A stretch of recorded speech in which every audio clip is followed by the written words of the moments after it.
one AI talking to another, one tool to generate the prompt, so that the most efficient prompt is given to the other tool. What I enjoyed was that to learn that I can use one tool to prompt the other tool. Just the last month, we've had more people reach out to us organically to work with us than we have had in the entire year prior. And I'm seeing so many jobs for content writers open up. All of this conversation for us also started with those sudden, viral couple of articles. There are two things that matter when it comes to using it. One, where you don't know how to do the job, and you are able to apply some lens of nuance to it to say, okay, I love the output, but it's got these 3 gaps and I'm willing to fix that. So that's one. The other is you are so good at it with experience and with time that you're able to prompt it in exactly the right ways to get what you want. I have no qualms in admitting that that second process has helped us produce some phenomenal case studies. What exactly is vibe coding? Like, I imagine a group of people in a room, headphones on, listening to music, having like a really good time and coding.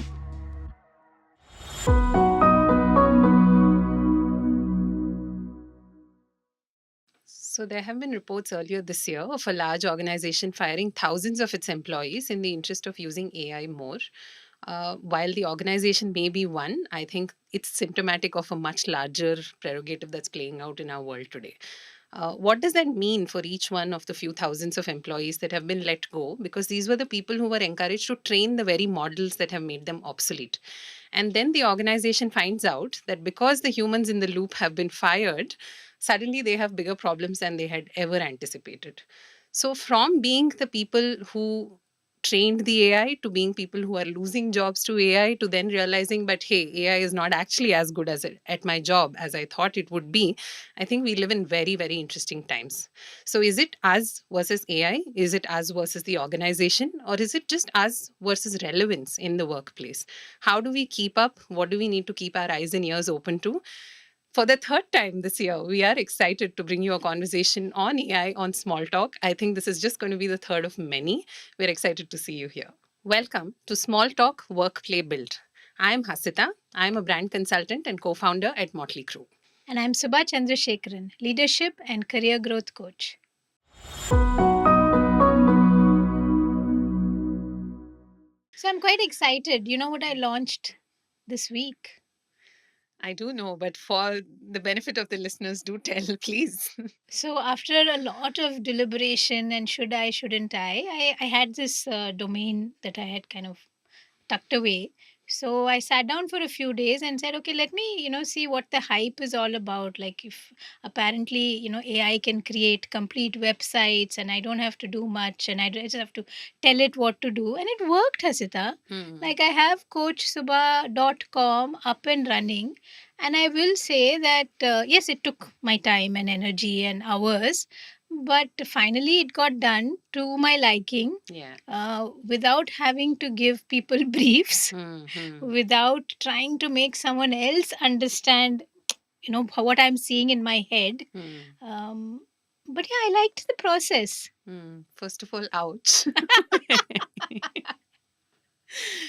Yeah, but yeah, I understand. Okay, my plan B was to come to you. Okay, my plan B was. Okay, it's just so everyone knows, there's a reason we've gotten out of building websites, right? And it's exactly this. Not you, but it's just the process of going through some of these complex tasks used to be so energy consuming. It's like you said, right? And I think we did an episode on Damn Good where we said, am I building a business or am I building a website? Correct. And to this day, it happens to be the most listened episode of all time because it is a tiring exercise to translate something that's both complex and dynamic.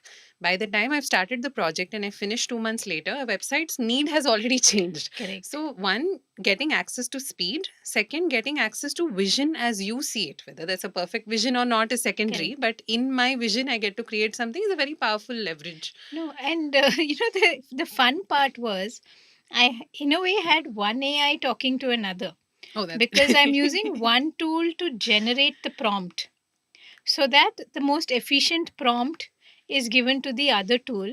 But what I enjoyed was that And both of us like to kind of get into the weeds, right? Like from our WordPress Yeah. days, we can spend hours just trying to add a plugin, try to kill ourselves, come back, add the plugin, whatever, right? Like we Yeah. enjoy that process of getting techie.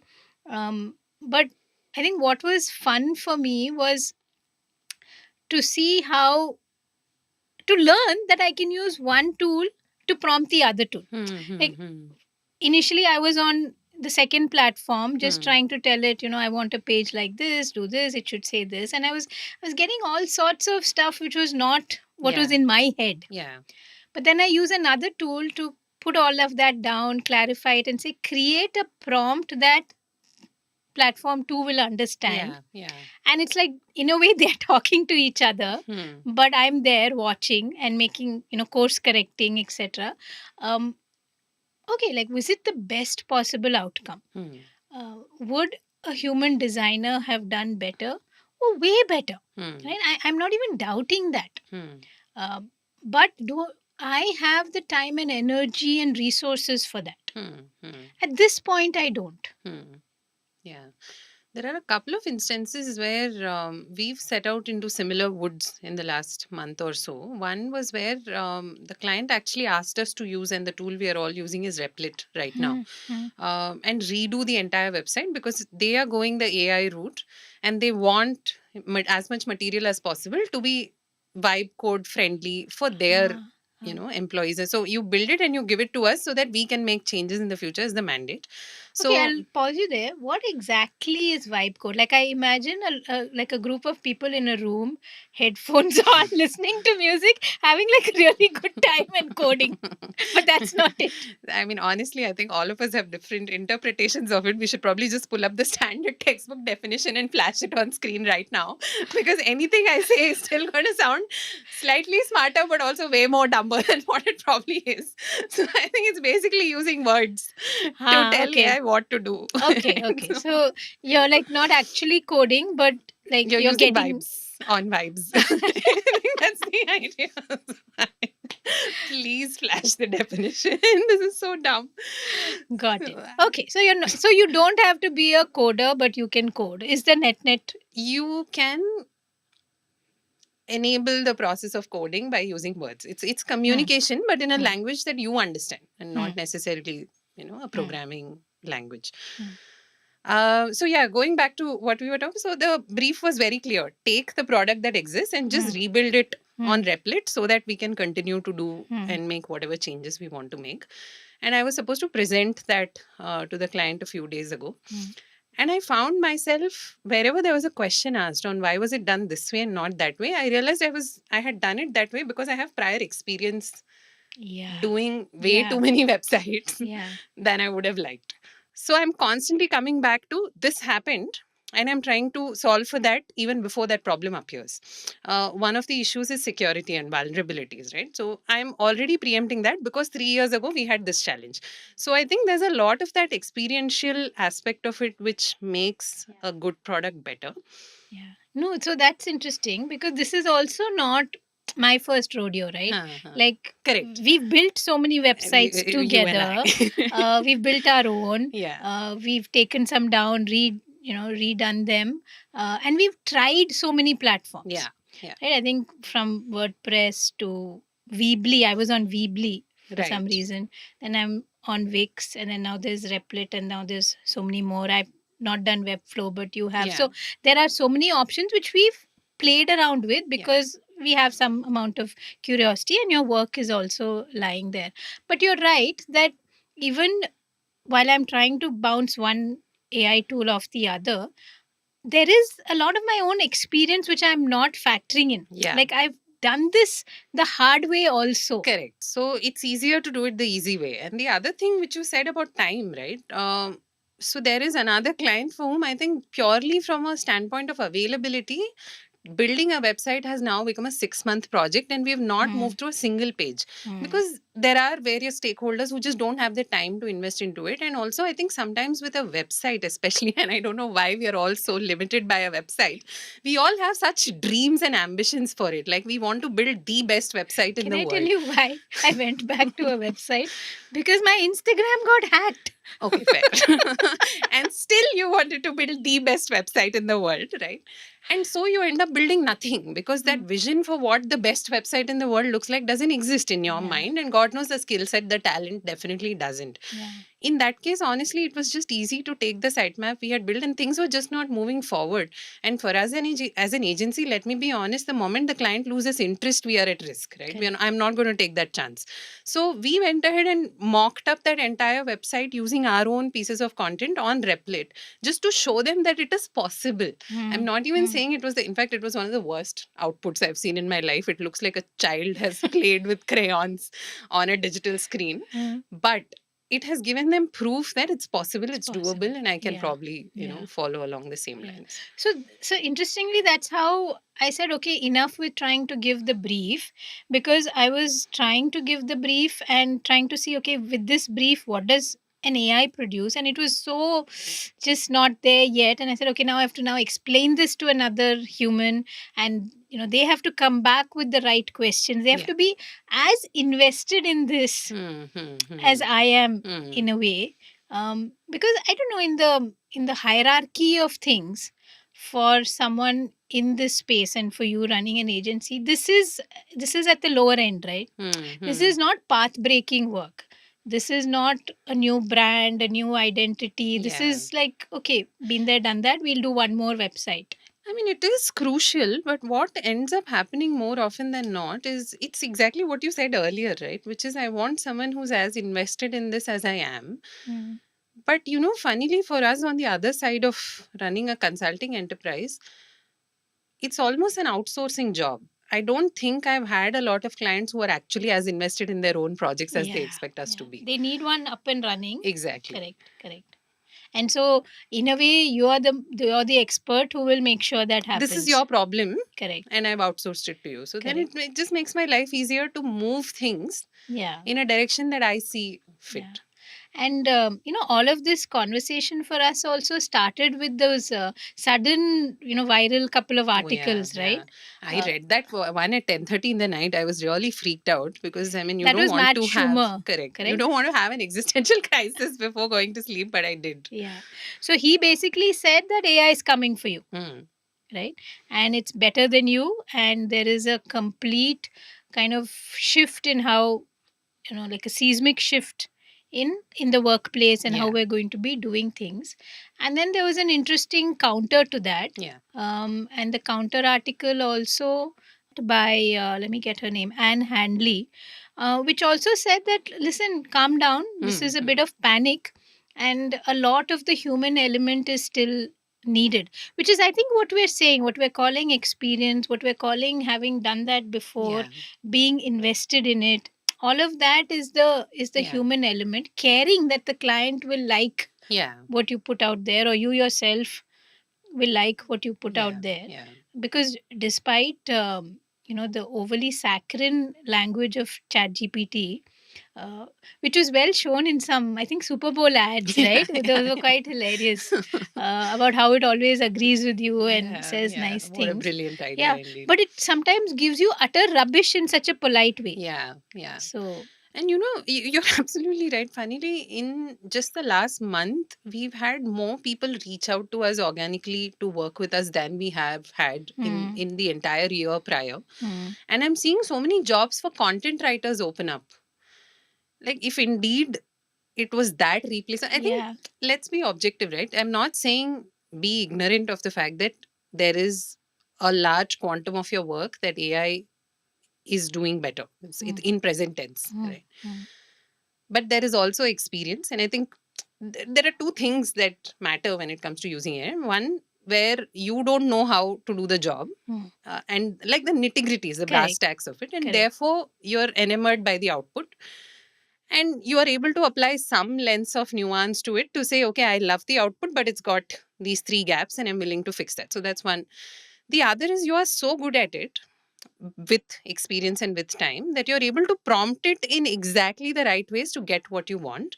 And I have no qualms in admitting that that second process has helped us produce some phenomenal case studies. I mean, as a writer, I know my gaps and I know my strengths. I can tell a story. I may not be the best in terms of analyzing numbers. I see numbers, I see the story, but then can I analyze and bring them? Probably not. It's not one of my. But knowing that that gap exists, I know where to find the answers to that, and I know how to put a tool to good use. So I think in those two instances, it does produce fantastic And that's results. interesting because that also kind of mirrors how I react to AI in the sense that, like both of us can write. Okay. And we know good writing when we see it.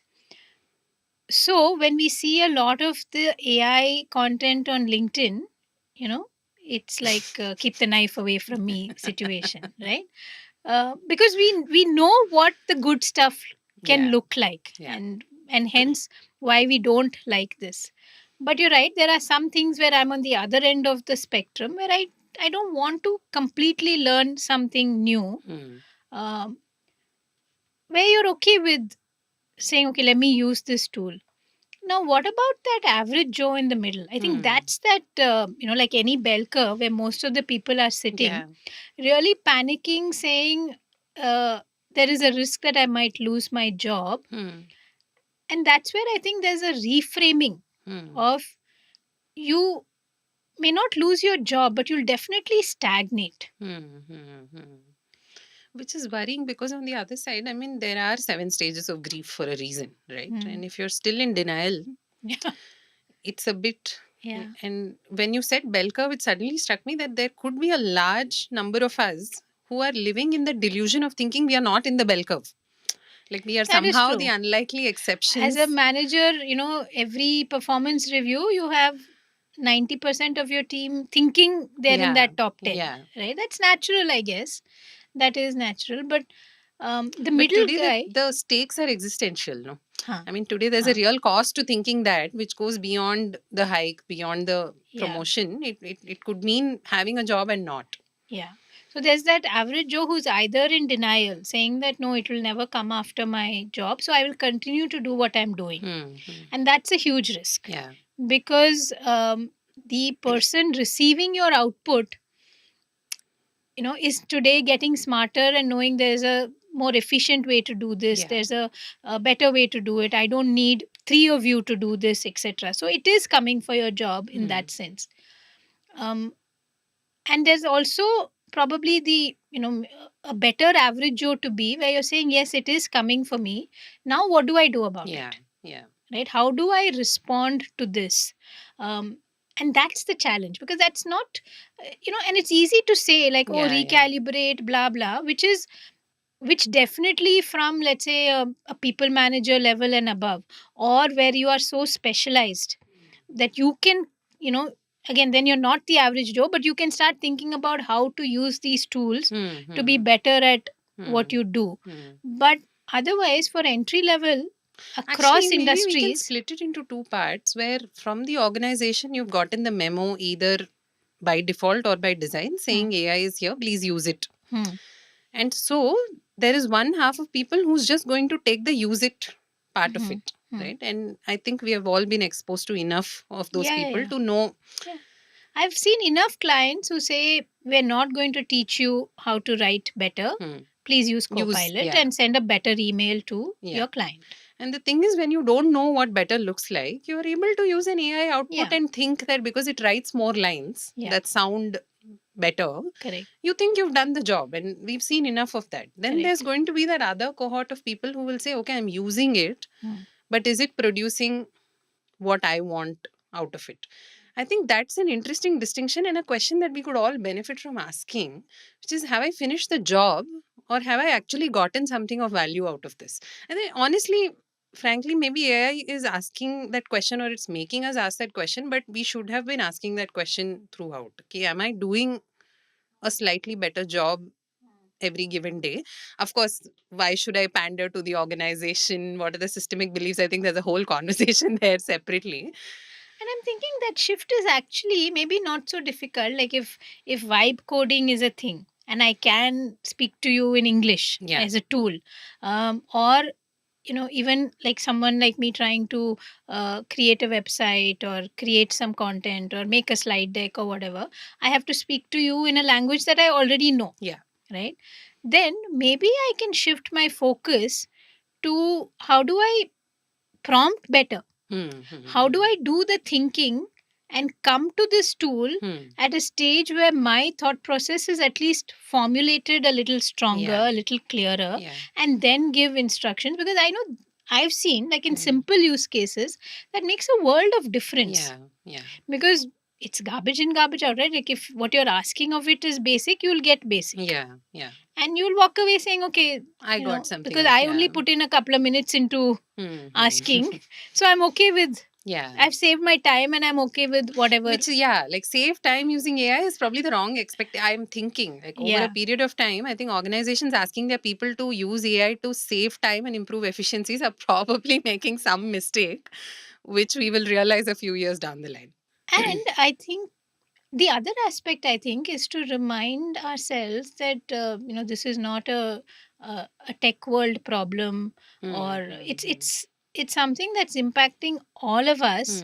Like I'll tell you directly in terms of the kind of work that I do. Yes, there's a lot of conversation around AI coaches and people, youngsters especially, using ChatGPT as a coach with varied results and some downright negative results. All that exists, but also I have to realize that where is the shift for me, and that means a lot of observation, that means a lot of conversation, information gathering in your own field, where because I coach youngsters, there are a lot of them who come for interview preparation, right? Like there's an interview that really matters, either for a job or for a lot of higher education.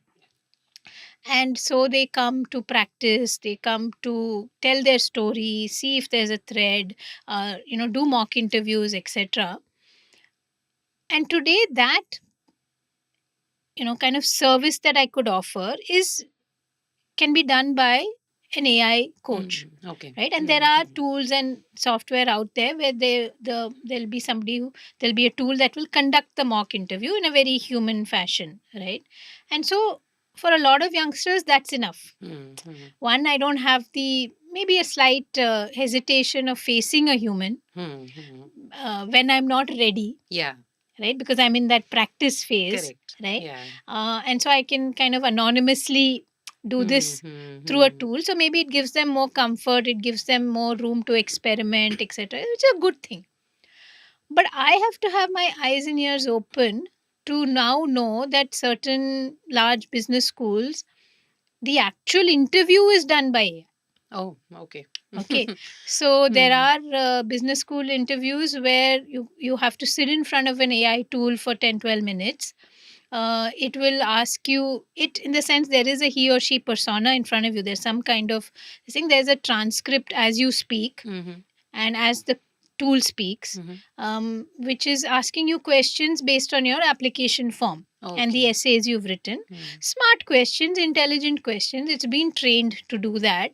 What was interesting with a few conversations of kids that I coached who went through that is how the smart ones are able to see that I can also guide that conversation. Wow. Because it's responding to my response. Interesting. So when it asks me about a certain work project, which I've put in my form, but it's not my favorite, but it's the best sounding one, I can talk about another one or introduce another language or another thing that I did, and then it responds to that with the next question being about that, which a human may or may not do. Yeah. But this, you have in a way a higher guarantee that it will do that. If you know how to. If you know how to. Yeah. And coming back to my role, now there are those who are saying, coach me to sit in front of that AI interviewer. Yeah. There's a funny. There's an evolvement, like my role is evolving, right? So now I have to learn that aspect of it. Again, we go back to the awareness of that, right? Which is what I think we were saying earlier also. In a market that's shifting and there's new tech, think about the internet, right? I mean, 3 decades ago, I would say optimistically, probably lesser than that.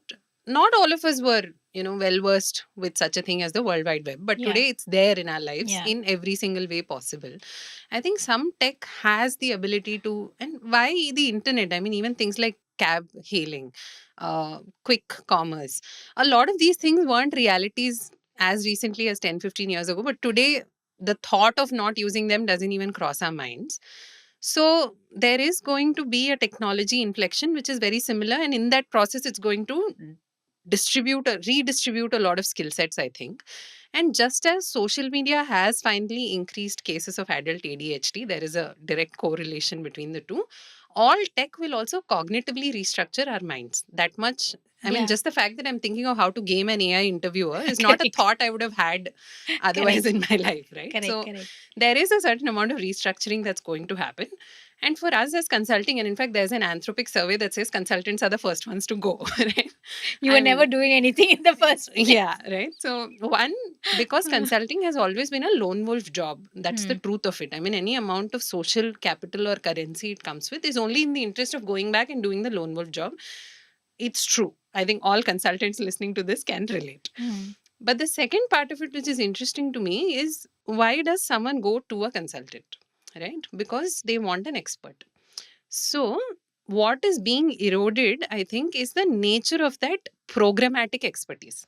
Right? If I go to a such and such consulting firm, their way of solving for my problem is going to be template based, because that's what works in large organizations. I mean, those are the templates you paid millions of dollars for, probably even IP'd at some point. But today you have to rethink Hmm. how you're going to go about it. So I think as a leader, one of the things that I'm having to, and I'm grateful that we have the time and the runway to be able to do it. The job is to just sit and listen to as many opinions and perspectives as possible. Yeah. Yeah. Because when we are groping in the dark, all we need is as many data points as possible, first and foremost. And I think my recommendation in that sense to anyone leading teams, leading organizations, leading people in any role would be to just pay attention. It's not necessary to make knee jerk decisions all the time. Yeah. Yeah. No, I think that paying it, in from middle to senior management and founders and uh, paying attention and having conversations is now more important than ever, Yeah. right? Whichever industry you're in, like if and your expertise, like I don't know, don't take this as a hit to your ego. Yeah. Your expertise is what is going to matter. Yeah. The fact that For you now. have done so many years without this, Mhm. and you have done this before, Yeah. with the help of different tools, that is going to matter now. We're talking about it in every, like, okay, AI in, let's say, law, right? There's so many use cases, and the fact that it's going to help speeden up, clean up, get things moving, etc. But don't you still need that veteran or somebody who is saying, but remember, we also need to check for the fact that it might have created a court case which never existed. Yeah. Yeah. And put it in there somewhere. Yeah. And so, how are we building our guardrails around that? Makes sense. Not to know every court case, but to know that I have to build that guardrail, or I have to know how to check for something. One of the shows, I think, families, and there is a new doctor who is very keen on using AI for charting, which is basically, you speak into the tool, Yeah. and so that it saves you time writing, blah, blah. And there's I think as viewers and as a community, we're waiting for that moment where it hears something wrong, transcribes something wrong, Yeah. and something goes really wrong. Oh, can you imagine? But that doesn't mean you don't use it, right? Because there are so many medical professionals who will benefit from such tools, who are able to spend more time with patient because they can do less of this, etc. But knowing that you have to build the guardrail for them. Yeah. Yeah. Right. And I also want to address a significant portion of the working population that has very strong opinions against, and with very tangible reasons. They are not, the fact that it's a resource intense, and it's also going to keep socially dividing people. It's going to cause the kinds of disruptions in social strata that we've not seen in the past, in a world that's already, Yeah. shifting in multiple directions. what do they do, right? I mean, Yeah.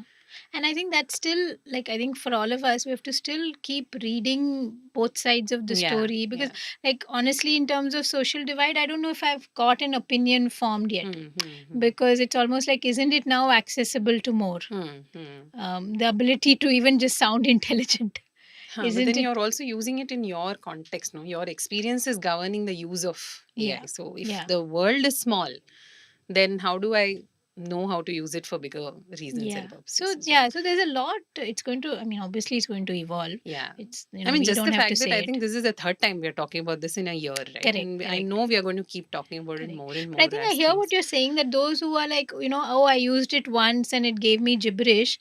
Um, there has been, like, huge steps forward in the capabilities of these tools also.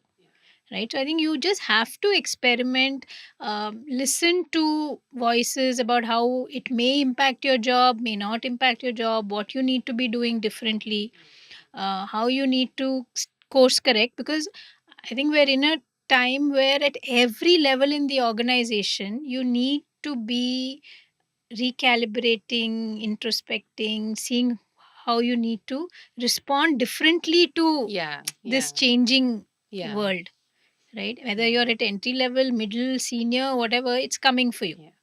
And I will go so far as to say the impact of it is on my mind. It's not that, I Hmm. mean, the first time we spoke about it, I did call out the fact that it guzzles water, Hmm. which we don't have. Yeah. We are already running out, and then we're just kind of digging the well dry. Um, where is this thing going to lead? I mean, is it really a race to the bottom? I think the only thing I can think of doing right now is to keep my eyes and ears open, and Yeah. even if some of those perspectives challenge me, especially if those perspectives challenge me, I think I want to listen and I want to know more, in terms of how to take a nuanced approach and a balanced approach to the whole thing. Yeah. Yeah. I think, uh, and I mean, this is what all most of our conversations are, honestly, based on that. Jobs are going to change, careers are going to change, and that agility is super important. Yeah. Just that now you have one more, reason, which is technology driven. Was it not technology driven earlier? It was, but the pace, I think it's the Mm-hmm. pace that, Mm. every single day it's just getting faster and better and newer at something. Yeah. And earlier you had a few years to To be come to able to. terms with Yeah. it, to fix your processes, to do things that work differently, Yeah. etc. Now you're like reacting, Yeah. you're Yeah. already late. Yeah. In fact, I genuinely believe that the first mover advantage doesn't exist anymore. Mm, That itself has been disrupted. It's not the early bird that catches the worm anymore. There yeah, are other multiple factors and prerogatives to this. yeah. But yeah, eyes and ears open. No, definitely. And it'd be good to, really nice to hear from our listeners Yeah. who are at different stages of their career. What is the impact they're seeing? What are they doing about it? Hmm. What's changed for them? How are they preparing? Maybe even if there is a fence, which side are they Yeah. Yeah. on? But do we know? I don't think so. I think we're all Not sitting on yet. the fence.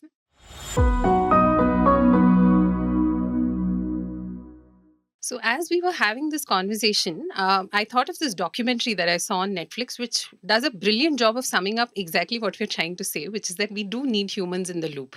How, where, from both an ecological standpoint and in terms of the advancements in technology that are taking place, I strongly recommend that you give Humans in the Loop by Aranya Sahai a watch on Netflix. And mine is not a very new book, maybe a few years old. Eleanor Oliphant is completely fine, and oh, she is, believe me. She doesn't start out that way.